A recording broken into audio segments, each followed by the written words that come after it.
नमस्कार मंडळी, आज आपण औंध यमाई देवी दर्शनासाठी निघालेलो आहे साताऱ्यातून. हे साताऱ्यातून सर्वसाधारण 25 ते 30 किलोमीटर अंतरावरती यमाई देवीचे मंदिर आहे औंध येथे. तर चला, तर आपण आता छोटासा घाट आहे, हा घाटातून निघालेलो आहे यमाई देवी दर्शनासाठी. आणि हा सुंदर निसर्गरम्य असा परिसर मनाला खूप आनंद देणारे असं हे सुंदर निसर्ग. तर आपण आता मंदिराकडे निघालेलो आहे. तर थोडक्यात माहिती आपण जाणून घेणार आहोत. प्राचीन इतिहास काय आहे. औंध हे सातारा जिल्ह्यातील महत्त्वाचे धार्मिक ठिकाण असून येथील श्री यमाई देवीचे मंदिर सुमारे 850 वर्षापूर्वीचे मानले जाते. औंध संस्थानचे राजघराणे हे देवीचे परमभक्त होते आहेत. देवीला यमाई असे नाव मिळाले कारण ती भक्तांचे दुःख, संकट, अकाली मृत्यू व यमाच्या भयापासून रक्षण करते. देवीचे मूळ स्वरूप चतुर्भुजा असून हातात शंख, चक्र, गदा, पद्म धारण केलेले आहेत. आपण पाहत आहे मंदिराचे भक्कम तटबंदी आणि इथूनच आपण आता मंदिराच्या मेन दरवाजातून आत प्रवेश करत आहे.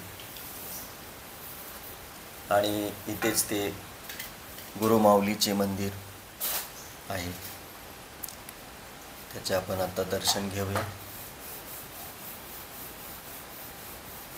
हे गुरुमाऊलीचे मंदिर छोटंसं.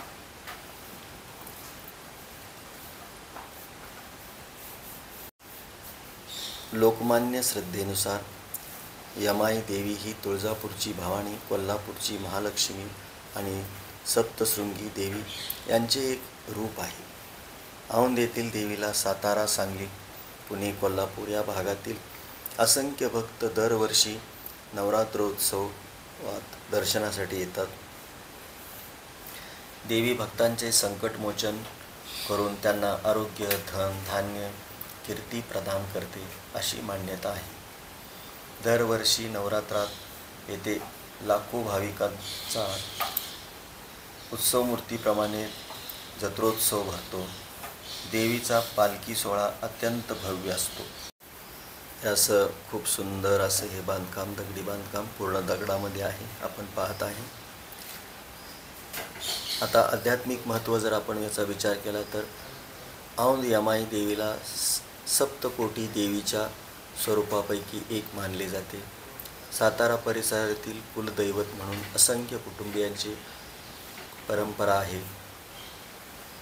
अशी आख्यायिका आहे की खूप वर्षापूर्वी औंध परिसरात राक्षसांचे अत्याचार वाढले होते.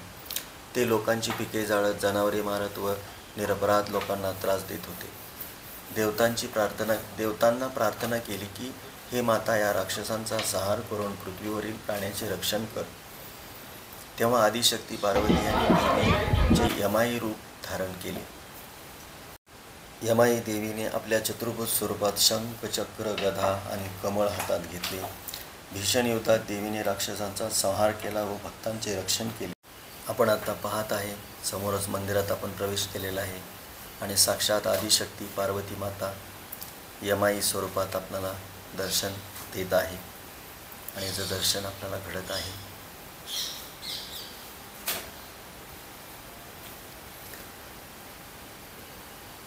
हातात शंख, चक्र, गदा आणि कमळ धारण केलेल्या या देवीची युद्धभूमी हादरवली. राक्षसांचा नाश करून तिने भक्तांना भयमुक्त केले.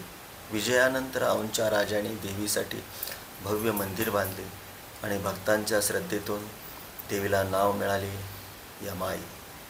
कारण ती यमाच्या भीतीतून भक्तांचे रक्षण करते, जीवनात सुख, शांती, समृद्धी देते अशी लोक श्रद्धा आहे की हे फिरवल्याने लोकांच्या मनातील इच्छा पूर्ण होतात.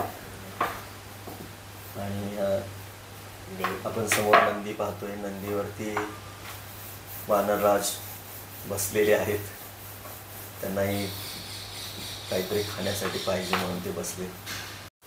खूप सुंदर असं हे बांधकाम आणि समोरच हा नंदी अतिशय कोरीव आपल्याला दिसत आहे. नक्षीकाम हे मंदिराचं खूप सुंदर आहे आणि खूप उंच असा हा कळस आपण पाहतोय. या भक्तांच्या लाईन आहेत. जास्त करून मातांची गर्दी जास्त प्रमाणात आहे देवीच्या दर्शनाला. आपण पाहत आहे अतिशय सुंदर असं हे दृश्य. आणि हे सब मंदिराच्या बाजूलाच हे भक्तांना खाण्यासाठी किंवा बसण्यासाठी बसण्यासाठी व्यवस्था केलेली आहे.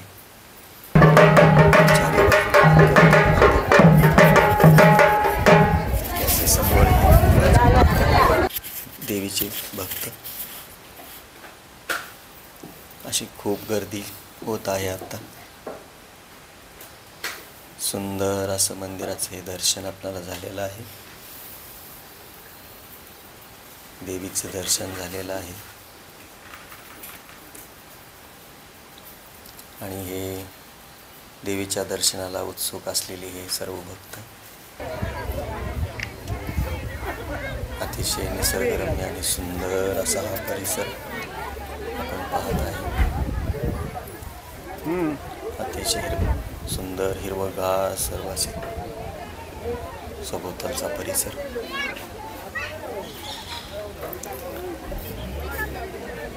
खूप सुंदर. आणि आज ही भक्कम आणि सुस्थितीत हे मंदिराची भक्कम एक भवानी संग्रहालय आहे. इथे आल्यानंतर आपल्याला हे औंधचं ऐतिहासिक म्युझियम पाहायला मिळते. याचा पुरातत्व वस्तू व संग्रहालय विभाग महाराष्ट्र शासन.